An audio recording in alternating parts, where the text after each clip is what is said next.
Bom dia. Na aula de hoje, a gente vai tratar da Revolução Keynesiana, que foi a grande modificação que houve no sistema de análise da teoria econômica, que se seguiu a, ao questionamento da economia clássica. Nas duas aulas iniciais, a gente viu como o sistema clássico via a macroeconomia, e quando houve a Revolução Marginalista, no final do século XIX, os economistas neoclássicos, como Alfred Marshall, Arthur Pigou, eles utilizavam a mesma estrutura que a economia clássica utilizava. Ou seja, para Marshall, Pigou e os clássicos, a ideia de o desemprego ser combatido, isso era feito através de investimento em capital e trabalho. Ou seja, a gente teria uma diminuição do desemprego de capital e do desemprego de trabalho quando a gente tivesse a capacidade de aumentar a utilização desses insumos. Ou seja, quanto mais produtivo esses insumos fossem, mais as empresas desejariam acumular estoque de capital e estoque de trabalho e aplicar no processo produtivo. Então, do ponto de vista do trabalho, quanto mais se investisse em capital humano, quanto mais as pessoas desenvolvessem novas habilidades, novas capacidades de trabalhar de forma mais eficiente, então mais as empresas desejariam contratar mão de obra, e também quanto mais fosse o estoque de capital, quanto mais ele fosse capaz de ser inserido dentro das empresas com novas tecnologias, aumentando a produtividade, então mais o produto da economia ia crescer e maior seria a alocação de estoque de capital e estoque de trabalho. Basicamente, qualquer política, do ponto de vista da economia clássica, que visasse aumentar a oferta de moeda para estimular a economia, ou para estimular o emprego, ou para estimular o produto, isso não geraria nenhuma alteração da demanda agregada. Também política fiscal aumenta o corte de impostos, aumenta o corte de gastos públicos, não geraria nenhuma mudança no produto da economia nem no emprego, porque esses fatores são fatores que são determinados pela oferta, basicamente pela função de produção agregada e não pela demanda. Entretanto, com a recessão, que se tornou uma grande depressão na década de 30, depois que a quebra da Bolsa de Nova York em 1929 gerou um excesso de oferta na maior parte das economias do mundo, houve uma recessão, essa recessão se tornou uma grande depressão, e Keynes começou a analisar as razões dessa grande depressão. Ao analisar, ele escreveu um livro, que é um livro clássico, A Teoria Geral, onde ele procurou determinar quais são os fatores que ajudam uma recessão a se tornar uma grande depressão. Mais tarde, esses fatores foram analisados por Hicks e Hansen, que criaram esse modelo, a gente chama de modelo keynesiano simplificado. Eles não escreveu nenhuma equação em seu livro clássico, mas Hicks e Hansen foram capazes de traduzir o modelo keynesiano simplificado nessas equações. A ideia básica é que, inicialmente, a gente tem um produto da economia, Y, e esse produto vai chegar ao equilíbrio quando ele se iguala à demanda agregada da economia. A gente chama de demanda agregada aquilo que as famílias consomem, C, aquilo que as empresas consomem, que aqui está escrito como IR, mas a gente poderia simplesmente escrever I, e aquilo que o governo consome, que são os gastos do governo, G. E é o investimento que as empresas fazem, mas a gente também poderia pensar o investimento das empresas como um tipo de consumo, que é o consumo específico das empresas. Por outro lado, o produto da economia vai ser igual também ao consumo das famílias, as famílias consomem diretamente das empresas, então isso garante o produto que as empresas produzem. A gente tem a poupança que as famílias fazem e a gente tem a arrecadação de impostos por parte do governo. Esses são os componentes do produto da economia. Muito bem. Em equilíbrio, então, nós teríamos isso. O lado da demanda se igualando o lado do produto, como tem C de ambos os lados, eles se anulam, então a gente tem do lado do produto, poupança mais arrecadação do governo, do lado da demanda, investimento mais gastos do governo. Quando a gente considera que o orçamento está equilibrado, então T vai ser igual a G. Então, eles também se anulam, que garante que a poupança vai ser igual a investimento. Então, em equilíbrio, poupança é igual a investimento. Sempre levando em consideração que isso está sendo chamado de IR, a gente pode chamar também de I, investimento. Certo? Esse IR é só para enfatizar que esse investimento tem uma relação com a taxa de juros. Olhando de outra forma, o fluxo circular da renda e do produto nos mostra que as famílias consomem tudo aquilo que as empresas produzem e, com isso, as empresas geram a renda nacional. Renda essa que vai ser apropriada pelas famílias. As famílias dessa renda nacional, uma parte vai para consumo, mas uma parte elas poupam. Essa poupança é alocada nos mercados financeiros, que é onde as empresas vão para pegar empréstimos para fazer seus investimentos. As famílias também, em um sistema com o governo, elas pagam impostos. Os impostos que as famílias pagam vai para o governo e o governo utiliza esses impostos para seus gastos. O governo vai consumir e os gastos do governo vão para as empresas quando o governo compra os produtos que as empresas vendem. Então, assim a gente tem esse fluxo circular com a renda nacional é a soma de consumo, poupança e impostos pelo lado do produto e a renda, como tem que ser igual à demanda, a demanda é igual a consumo, investimento e gastos do governo, pelo lado da demanda agregada. Muito bem. A grande questão é, quando eu não estou em equilíbrio? Quando eu tenho algum tipo de desequilíbrio, por exemplo, quando o produto acaba sendo maior do que a demanda. Eu tenho, então, aquilo que ocorreu durante a Grande Depressão, que é um excesso de produção. As empresas estão produzindo, o governo está consumindo, as famílias estão consumindo, as empresas estão investindo, só que o produto final acaba sendo maior do que aquilo que está sendo demandado pela sociedade. Então, significa o quê? Consumo mais poupança, mais arrecadação do governo, acaba sendo maior do que consumo mais investimento, mais gastos do governo. A demanda é menor do que o produto. Se a demanda é menor do que o produto, e eu ainda considerar que o governo está tendo um orçamento equilibrado, então o que é que eu tenho? Eu tenho que esse tipo de investimento, que depende da taxa de juros, ele está sendo maior do que o investimento total. Basicamente, o que é que isso significa? Eu estou tendo uma desigualdade entre poupança e investimento. Eu estou tendo um hiato de investimento, a gente chama, quando isso ocorre, de acúmulo de estoques. Poupança maior do que investimento, tem um acúmulo muito grande de recursos disponíveis para poupar, mas o investimento acaba não sendo o investimento necessário. O que é que isso significa? Significa que para essa desigualdade ser corrigida, está ocorrendo algo aqui, assim, né? Nesse ponto, eu tenho a poupança muito alta, mas o investimento muito baixo. Então, a poupança é maior do que o investimento, significa que essa taxa de juros tem que cair para a gente chegar ao equilíbrio. Com essa taxa de juros caindo, a poupança vai se deslocar daqui para cá, o investimento vai se deslocar daqui para cá, então a gente tem essa igualdade. O inverso também pode ocorrer, que é a demanda agregada ser maior do que o produto. A demanda agregada sendo maior do que o produto, eu estou aqui nesse ponto. Eu tenho a poupança nesse ponto,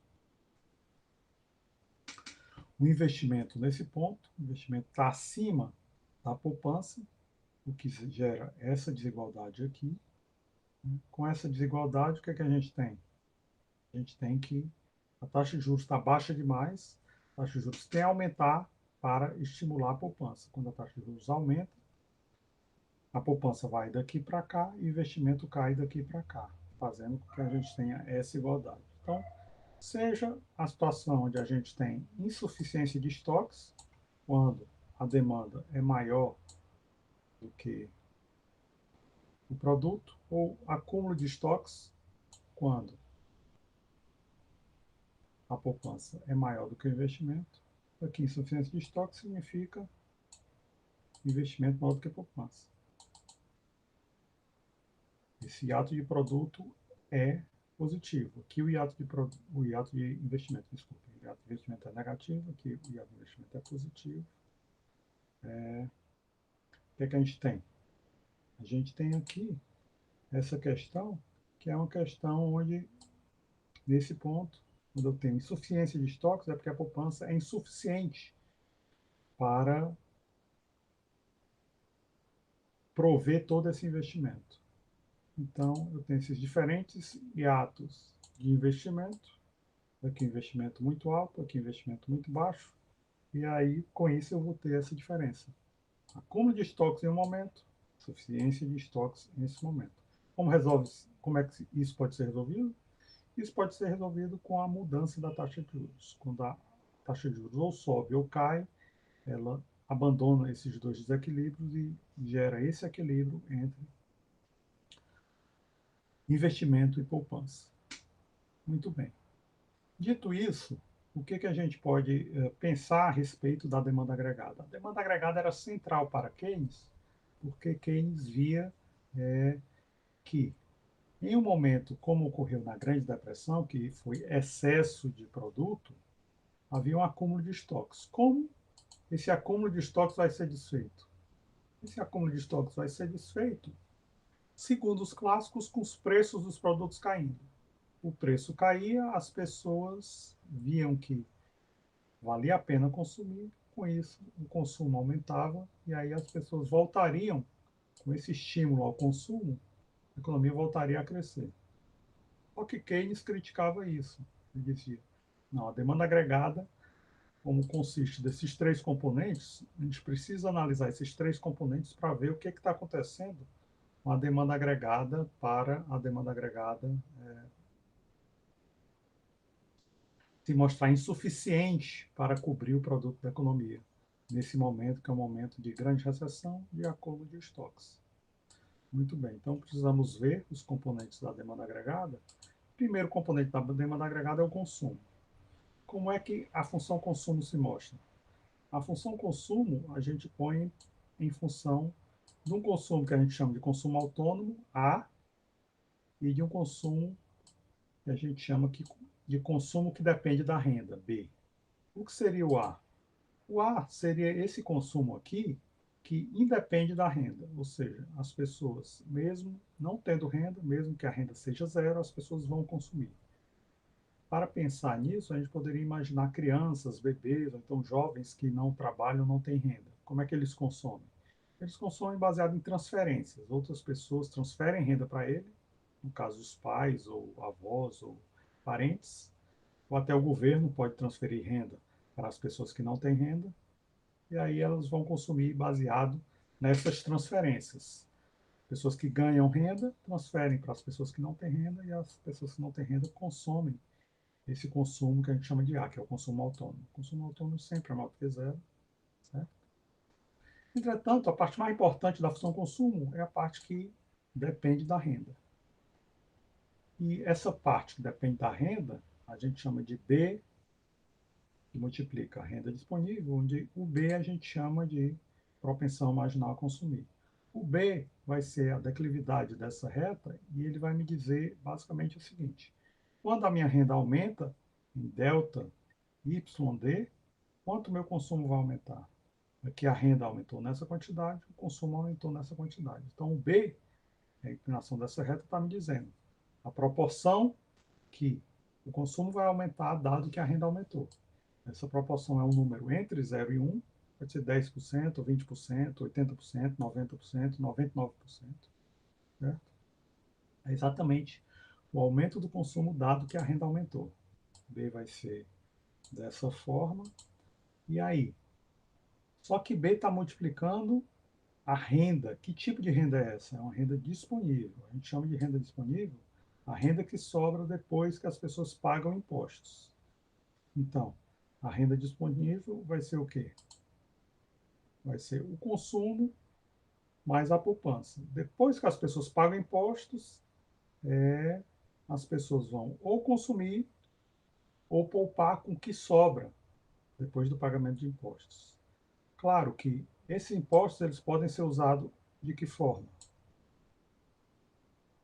Os impostos, que a gente está chamando de TX, podem ser usados para o consumo do governo, mas o governo também pode usar esse TR, que é transferir renda para as pessoas que não têm renda. Então, o governo pode cobrar impostos das pessoas que têm renda, uma parte desses impostos o governo usa para o seu consumo, outra parte desses impostos ele usa para transferir renda para as pessoas que não têm renda. Então, a gente pode pensar também na função renda disponível como Y menos TX mais TR, que seria a parte da renda disponível das pessoas que as pessoas recebem de transferências do governo. Ok?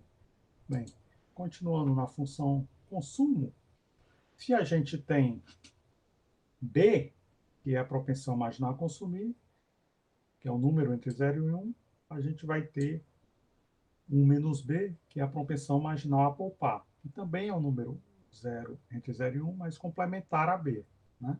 Se B for 0,8, 1 menos B vai ser 0,2. Se B for 0,9, 1 menos B vai ser 0,1. Então, a propensão marginal a poupar vai me dizer a parcela da renda disponível que vai ser usada para a poupança. Ou seja, o governo ele poupa e ao poupar, o governo não, perdão, as famílias poupam e o que é que elas poupam? Primeiro, aquela parcela da renda que elas têm.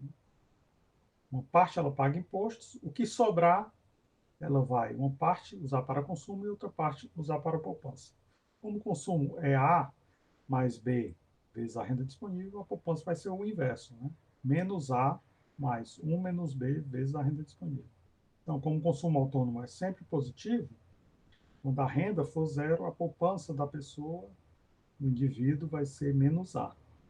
Até que ele começa a ter um pouco de renda, aumenta a renda, vai chegar a um ponto em que a renda vai cobrir esse espaço negativo da, do consumo autônomo. E a partir desse momento, quando ele continuar aumentando renda, ele vai começar a ter espaço para poupar. Então, a função poupança também é essa reta com inclinação 1 menos B, e é dessa forma. A função poupança é menos A mais 1 menos B, que multiplica a renda disponível. Sempre que o consumidor se deparar com esse aumento de renda, ele vai se deparar com um determinado aumento de poupança que vai ser determinado por essa inclinação, 1 menos B. Então, com isso a gente acaba de ver a função consumo e a gente passa a ver a função investimento. A função consumo, ela foi escrita de forma a ter um componente que independe da renda e um componente que depende da renda. A função investimento vai ter uma característica semelhante. O investimento vai ter um componente que não depende da taxa de juros e vai ter um componente que depende da taxa de juros. Esse C minúsculo a gente chama o investimento autônomo. É o investimento que a empresa vai fazer, mesmo que a taxa de juros seja zero. Aqui, se a gente pensar nessa curva de investimento, se a gente continuar essa curva de investimento e vir até aqui, atingindo o zero, onde a taxa de juros for zero, isso vai me determinar o investimento das empresas, que vai ser em função unicamente de C. Entretanto, se a taxa de juros não for zero, cada vez que a taxa de juros aumentar, significa que o investimento vai ser menor do que seria caso a taxa de juros se aproximasse de zero. Que mostra que a taxa de juros é inversamente correlacionada ao investimento. Se eu pegar a função poupança que a gente tinha ali, a gente sabe que poupança é igual a investimento. Então, eu vou ter a poupança como sendo o quê? A poupança é aquilo que resta da renda disponível depois que as famílias consomem. Então, pondo a função consumo para o lado de cá, o que a gente tem? A poupança é a renda menos o pagamento de impostos, mais as transferências que os governos fazem às famílias, menos o consumo. Eu tenho que a propensão marginal a poupar é dessa forma, ou seja, eu quero saber quando a renda disponível aumentar, qual é o impacto disso na poupança. Com isso, eu tenho uma função investimento, que tem esses componentes. Primeiro, investimento autônomo. Segundo, aquela parte do investimento que depende da taxa de juros. Quanto mais a taxa de juros subir, menor será o investimento por causa desse sinal negativo, que é a relação entre taxa de juros e investimento. Sempre lembrando que C é um investimento autônomo. Independente de onde tiver a taxa de juros, eu terei esse investimento C. E D é a propensão marginal a investir, que é um número entre 0 e 1, e vai mostrar a elasticidade dessa curva aqui, de investimento, relação entre investimento e taxa de juros. Né? Com isso, eu tenho o segundo componente da demanda agregada, me falta o terceiro componente da demanda agregada. Para os clássicos, os gastos do governo eram função da arrecadação. Porque os clássicos trabalhavam com a noção de que o governo ele busca um orçamento equilibrado. Já Keynes, ele rompe com essa ideia e ele põe o gasto do governo como sendo autônomo, ou seja, o gasto do governo é uma variável exógena. Quando o governo acha que é importante combater uma recessão muito grande, ele pratica déficit público, ou seja, ele tira o vínculo entre gasto do governo e arrecadação de forma a poder gastar de forma autônoma. O governo consome de forma autônoma, sem depender do produto ou a renda da economia. Muito bem. Dado esses três componentes, como é que a gente analisa a renda de equilíbrio? No modelo keynesiano simplificado, para a gente analisar a renda de equilíbrio, a gente tem que fazer essa igualdade, produto igual a demanda. Aqui é o produto da economia, esse é o lado da demanda. Então, pegando a função consumo e pondo dessa forma, a gente vai ter a função consumo vai ser função da renda disponível. Simplificando, fica dessa forma a renda disponível. Então, onde tiver C aqui, a gente vai pôr isso aqui. A mais B, Y menos BT.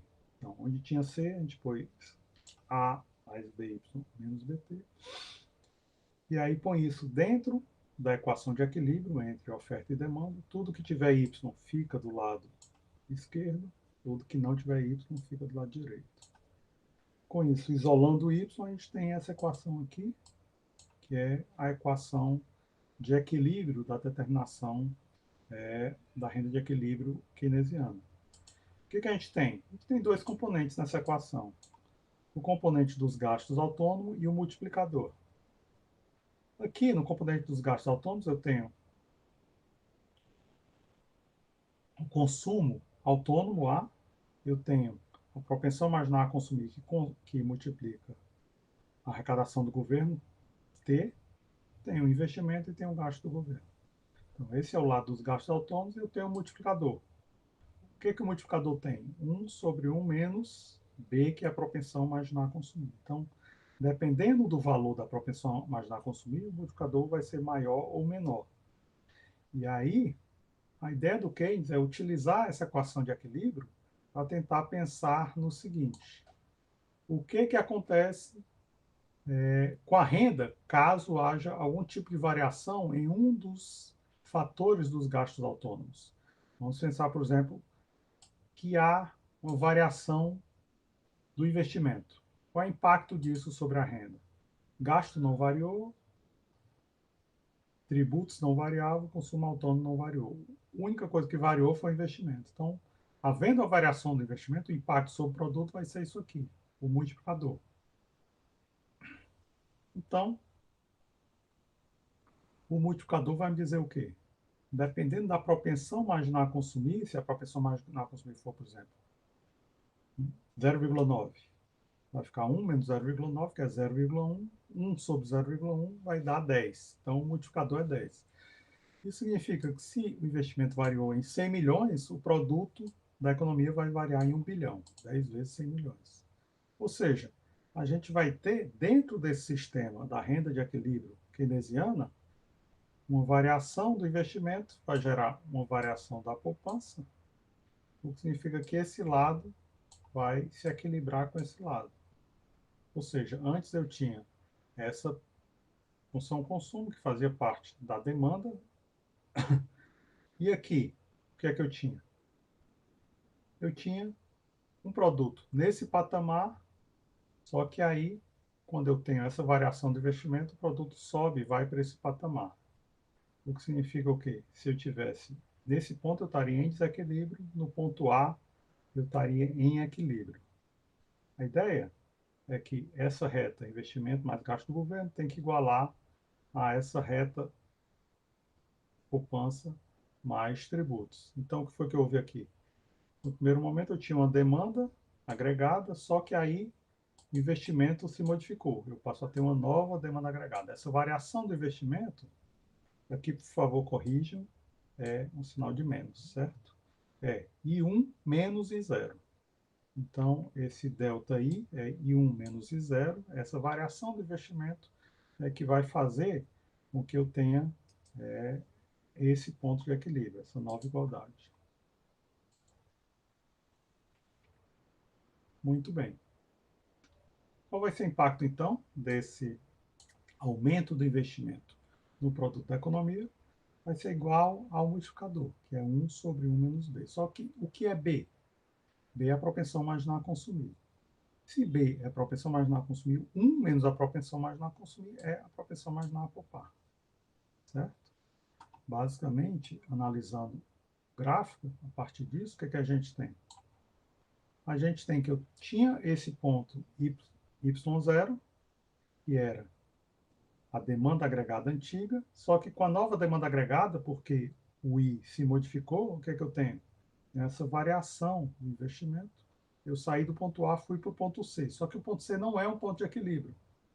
Como o ponto C não é o ponto de equilíbrio, qual é o ponto de equilíbrio? É o ponto onde as duas curvas se cortam. O ponto A era um ponto de equilíbrio, mas com esse aumento do investimento, o novo ponto de equilíbrio estável é o ponto B.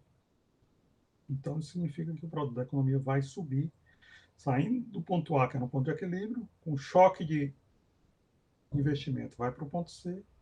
Vai para o ponto C, não é um ponto de equilíbrio estável, então eu vou para o ponto B, que é um ponto de equilíbrio estável, porque é a nova demanda agregada da economia, dado que o investimento aumentou.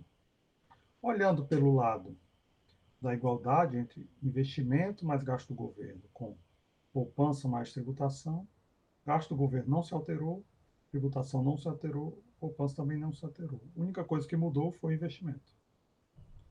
Então, eu saio do ponto A, onde Y0, com esse choque de investimento, essa reta dá esse salto para cá, e eu saio do ponto A, vou para o ponto B com Y1, produto da economia. Subiu graças a esse multiplicador aqui, que a propensão marginal a poupar é 0,2, então esse choque gerou um aumento do investimento, tendo um impacto de 5 sobre o produto. Se a propensão marginal a poupar fosse 0,1, o impacto sobre o produto seria de 10. Né? 1 dividido por 0,1 é igual a 10. Se fosse 0,2, 1 dividido por 0,2 é igual a 5. O impacto seria 5. Então, o impacto seria tanto maior quanto menor fosse a propensão marginal a poupar, fazendo com que essa distância aqui pudesse ser maior ou menor de acordo com a propensão marginal a poupar. A mesma coisa essa distância aqui, ΔI.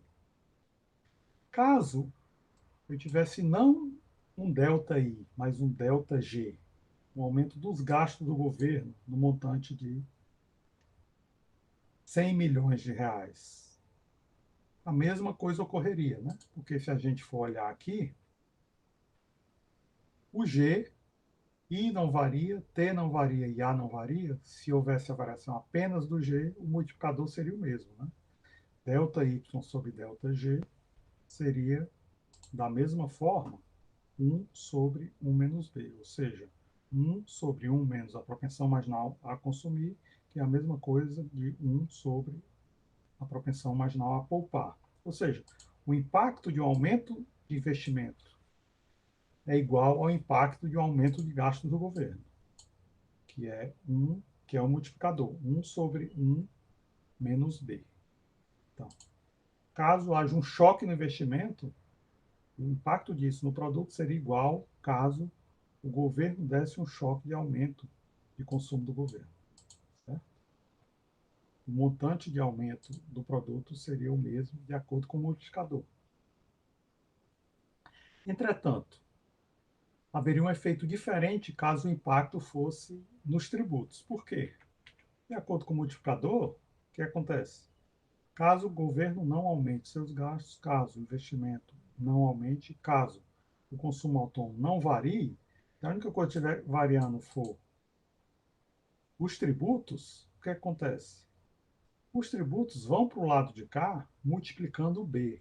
Então, isso vai gerar uma diferença. Tributos multiplicando B vai fazer com que delta T, delta Y barra sobre delta T tenha um multiplicador diferente. Qual seria o multiplicador? Seria menos B dividido por 1 menos B. Ou seja, a propensão marginal a consumir sobre a propensão marginal a poupar. Sempre se lembrando do sinal negativo. Por que o sinal negativo? Porque aqui, em frente ao BT, existe um sinal negativo. Então, a ideia desse sinal negativo é mostrar que impostos agem de uma forma diferente de gastos e investimento. Enquanto que, se houver um aumento do investimento, um aumento dos gastos do governo, o impacto disso no produto é positivo. Caso haja um aumento de impostos, o impacto disso no produto é negativo, ou seja, o produto vai cair. Se o governo, então, quiser utilizar uma política de impostos para beneficiar positivamente a economia, influenciar positivamente a economia, o governo tem que fazer o quê? Diminuir impostos, porque menos multiplicado por menos vai dar mais. Então, se o governo gera um corte de impostos, o impacto na economia vai ser positivo. E caso o governo gere um aumento de impostos, como está aqui? Inicialmente, eu tinha essa demanda agregada, A menos B, T0 mais I0 mais G0, o governo aumenta os impostos. Com isso, há esse deslocamento para baixo da demanda agregada, com A menos BT1 mais I0 mais G0. Essa reta aqui vai para baixo, então antes eu tinha um ponto A, que era o ponto de equilíbrio, onde o produto da economia era Y0, e aí, com o aumento de impostos, o que é que eu tive? Uma queda para cá, queda do ponto A para o ponto B, a economia vai cair para Y1, fazendo com que o produto da economia caia. Como é que isso é visto no outro gráfico, onde eu somo poupança com tributos e eu somo investimento com gastos do governo? O aumento dos impostos significaria uma elevação dessa reta. Antes eu tinha um equilíbrio no ponto A, que equivalia ao produto Y0, agora eu tenho um equilíbrio no ponto B, que equivale ao produto Y1. Então, eu tenho I0 mais G0, agora o equilíbrio é com S mais T1 no ponto B, onde o produto da economia é menor. Ou seja, um aumento dos tributos, por causa do multiplicador dos tributos ter sinal negativo, faz com que o produto da economia caia. Então, a demanda agregada vai cair, com isso, o novo equilíbrio é um equilíbrio onde o produto da economia será num ponto abaixo, o produto da economia vai ser menor. O que acontece, então, se o governo fizer duas coisas ao mesmo tempo? Se ele aumentar os gastos e aumentar os impostos ao mesmo tempo. Esse é o chamado multiplicador do orçamento equilibrado, que é também, na literatura, chamado de teorema de Havelmo.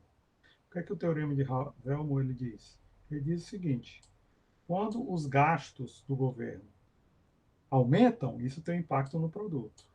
Só que se ao mesmo tempo o governo aumentar os impostos para aumentar a arrecadação, para financiar esses gastos maiores, ele também vai ter um aumento do produto. Então, vou somar 1 mais B, que é o multiplicador dos gastos, com menos B sobre 1 menos B. Desculpe. Vou somar 1 sobre 1 menos B, que é o multiplicador dos gastos, com o multiplicador dos tributos. O que é o multiplicador dos tributos? Menos B sobre 1 menos B. Como é que isso fica? 1 menos B sobre 1 menos B, que é igual a 1. O que é 1? É o multiplicador do orçamento equilibrado. Ou seja, se o governo aumentar os gastos em 100 milhões, ao mesmo tempo que ele aumentar o tributos em 100 milhões, O impacto disso da economia vai ser que a economia vai crescer 100 milhões, ou seja, o multiplicador do orçamento equilibrado é 1. Basicamente, isso é o que a teoria diz. Na prática, há uma série de trabalhos empíricos que questionam esse resultado, mas, por enquanto, a gente está apresentando a teoria keynesiana, então a gente fica com esse resultado, certo? Muito bem. Dado isso, como o governo, baseado nesses resultados, vai procurar uma política de estabilização fiscal? O governo vai procurar uma política de estabilização fiscal pensando no seguinte: dado que eu tenho um impacto negativo no investimento, e agora talvez seja um momento a gente ver esse impacto negativo no investimento, né? Esse momento de pandemia, é um momento onde as empresas estão demitindo trabalhadores, estão diminuindo de forma avassaladora o investimento. Então, esse impacto negativo no investimento vai afetar a demanda agregada, né? Pessoas sendo demitidas, pessoas sem emprego, não tem mais renda. E com isso elas vão tender a consumir menos. Eu tenho, portanto, inicialmente, o produto é igual à demanda agregada, C0 mais I0 mais G0, e há um aumento uma queda do investimento. O investimento está caindo, e aí, quando o governo se depara com o investimento caindo, como agora, no momento de crise da pandemia, o que é que o governo procura fazer? Opa, muitas pessoas estão desempregadas, muitas pessoas estão sem renda, eu vou entrar aumentando meus gastos para tentar dar alguma renda para essas pessoas que perderam o emprego, essas pessoas que estão dentro de casa tentando se proteger do vírus. Então, o que o governo vai fazer? Ele vai tentar contrabalançar essa queda do investimento aumentando gastos. Esse efeito é chamado na literatura de efeito crowding out. O que é o efeito crowding out? É o efeito entre aumento de gastos e queda do investimento da economia. Os gastos aumentam, o investimento da economia está caindo ao mesmo tempo, e aí a gente tem que ver o que é que está acontecendo quando esses dois fatores estão ocorrendo ao mesmo tempo. Se a gente pensa que os gastos do governo vão ser feitos exatamente para compensar completamente a queda do produto, então a gente tem esse efeito, queda do investimento, que vai estar sendo contrabalançado por esse efeito, aumento dos gastos do governo. Então, o multiplicador do investimento é esse que está caindo, por isso o sinal de menos na frente. Compensação, o governo está aumentando os gastos para tentar sustentar a economia, tentar fazer com que as pessoas que perderam emprego, perderam renda, tenham alguma renda a seu dispor. E ele tenta fazer isso rigorosamente no mesmo montante da queda do investimento. Qual é o resultado disso? Como os multiplicadores de investimento e de gasto do governo são iguais, então um anula o outro, o que é menos, aqui é mais, o resultado final vai ser zero. Ou seja, o produto não se altera. Basicamente, o que é que está acontecendo? A gente está se deparando com isso aqui. Inicialmente, essa queda no investimento gera esse deslocamento da reta de cima para baixo, fazendo com que, se o ponto A era o ponto inicial, eu vou para o ponto B, o produto está caindo, mas o governo aumenta seus gastos para dar renda para as pessoas. Então, o produto volta a subir, por quê? Porque eu saio do ponto B e volto para o ponto C. Ou seja, a economia basicamente caiu e voltou ao mesmo lugar imediatamente depois. Ela quicou e depois voltou de volta ao mesmo ponto, onde inicialmente essa queda do investimento faz com que a demanda agregada diminua, mas aí o governo aumenta os gastos para G1, fazendo com que a demanda agregada volte ao mesmo patamar. Então, o produto cai inicialmente, depois volta ao mesmo patamar. Como é que isso pode ser visto aqui, no gráfico de baixo? Investimento mais gasto do governo, inicialmente está aqui, nessa reta mais acima, com a queda do investimento.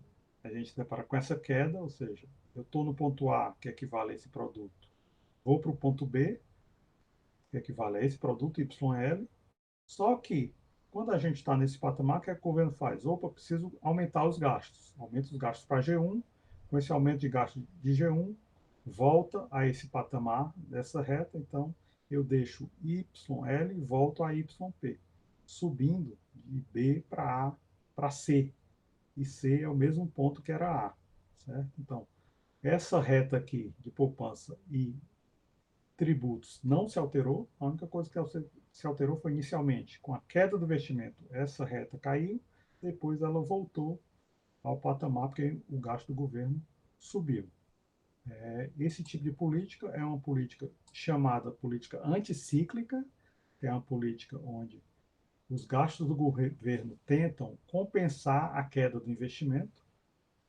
Então, é uma ideia do governo de reforçar a demanda agregada para garantir, o governo vai tentar garantir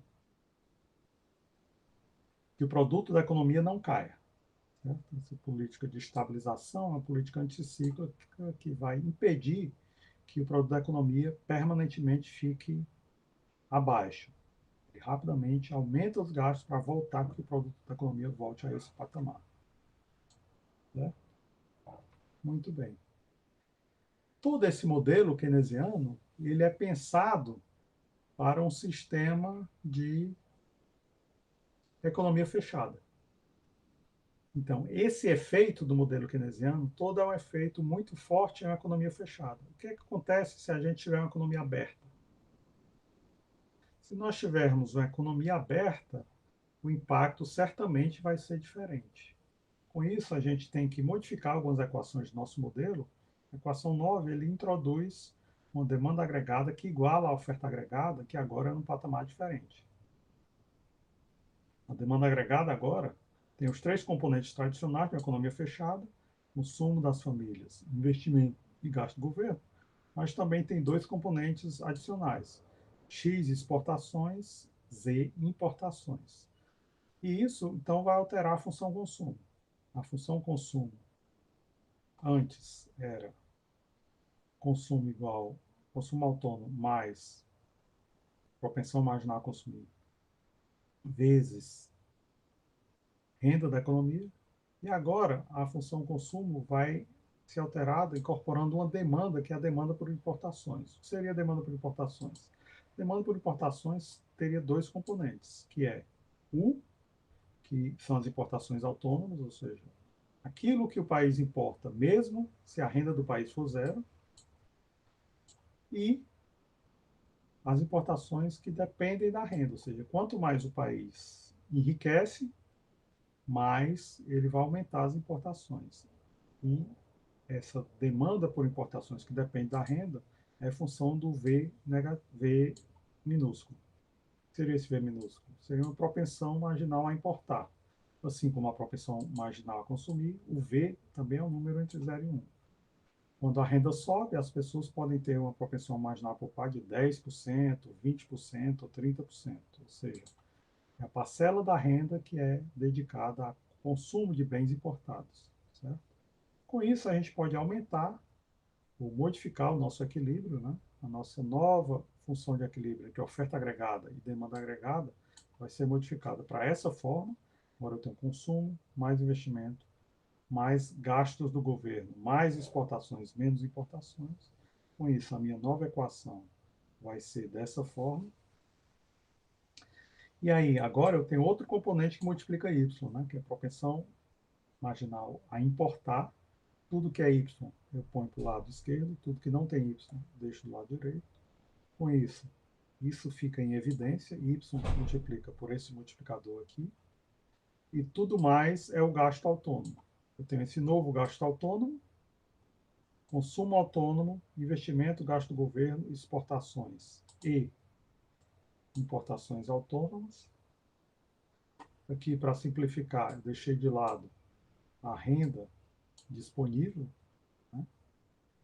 Não ia alterar muito se eu pusesse y menos bt, eu só ia adicionar bt aqui, menos bt aqui, né?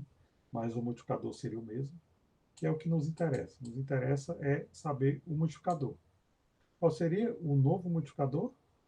Em uma economia fechada, a gente tinha esse multiplicador. Né? O multiplicador era 1 sobre 1 menos b. Em uma economia aberta, a gente tem esse novo multiplicador, que é 1 sobre 1 menos b mais v. Então, se a gente utilizar um exemplo numérico para saber a diferença, que seria esse novo multiplicador do multiplicador antigo, o que nós teríamos? Imaginemos que eu tenho um b propensão marginal a consumir igual para a economia fechada para a economia aberta, e na economia aberta eu tenho um V de 0,3. Qual seria, então, o efeito do aumento dos gastos do governo em uma economia fechada? Com um B de 0,8, eu teria que o multiplicador seria 5. Já em uma economia aberta, o mesmo aumento dos gastos do governo, só que o B 0,8 e o V 0,3, eu tenho que o multiplicador seria de 2. Ou seja, nessas duas economias, uma fechada e outra aberta, o que aconteceria se o governo aumentasse os gastos em 200 milhões? Em uma economia fechada, a economia ia crescer, o produto da economia ia crescer 1 bilhão. Em uma economia aberta, o produto da economia ia crescer apenas 400 milhões. Ou seja, aqui ia crescer o dobro, aqui ia crescer 5 vezes. Ou seja, existe claramente uma diferença na análise teórica do modelo keynesiano simplificado para uma economia fechada e uma economia aberta. A gente vai deixar de lado agora os trabalhos empíricos, porque os trabalhos empíricos também questionam o valor desse montante do multiplicador para economias fechadas. Mas, deixando isso de lado, se a gente for analisar só do ponto de vista teórico, essa diferença de 5 para 2 é uma diferença muito significativa.